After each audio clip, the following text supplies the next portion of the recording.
रसूल खुदा सल्लल्लाहु अलैहि वसल्लम अगर कह रहे हैं कि मेरे बाद मेरे 12 खुलफा होंगे, फिर हदीस सुनाई जा रही है जो कि सरकारी हदीस है कि कसीर खुलफा होंगे। अब इस हदीस को सुन के हमारी क्या यानी वो बनेगी, हमें क्या करना है, उसकी अताअत करनी है कसीर खुलफा की। वो कसीर खुलफा कौन होंगे, आया वो अल्लाह की तरफ से हैं, रसूल खुदा के नायबीन हैं, उनके नाम क्या हैं। तो ये जो चीज़ें हैं, ये हदीसें हैं, ये सलातीन दुनिया को खुश करने के लिए घड़ी गई हैं, जो बयान की जाती हैं, जो किताबों के अंदर डाली गई हैं। रसूल खुदा सल्लल्लाहु अलैहि वसल्लम लोगों को मंझधार में फंसाने नहीं आए। अब देखें कैमरा के पीछे जो हमें सुन रहे हैं, वो नौजवान बच्चे बच्चियाँ आम लोग हैं, वो अगर ये हदीस सुनेंगे कि रसूल खुदा ने फरमाया था मेरे बाद कसीर खुलफा होंगे, भाई कसीर खुलफा आखिर कितने कसीर, फिर सब सारे दुनिया के जो भी हाकिम बनते हैं वो खुलफा हैं। हुकूमत का होना, हुकूमत का मिलना एक अलग अलग मामला है। हुकूमत जो है नमरूद के पास भी थी, हुकूमत फिरौन के पास भी थी, हुकूमत आज अमेरिका के पास भी है। हुकूमत का होना एक जुदा चीज़ है, अल्लाह की तरफ से ज़मीन पर अल्लाह की हुज्जत का होना, अल्लाह का खलीफ होना एक जुदा चीज़ है।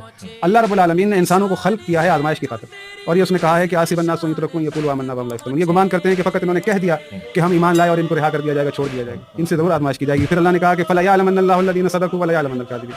अल्लाह ये देखना चाहता है कि इनमें सच्चा कौन है और झूठा कौन है। फिर अल्लाह ने कहा कि वला यअलमन्ना अल्लाहु अल्लज़ीना आमनू व ला यअलमन्ना अल-मुनाफ़िक़ीन।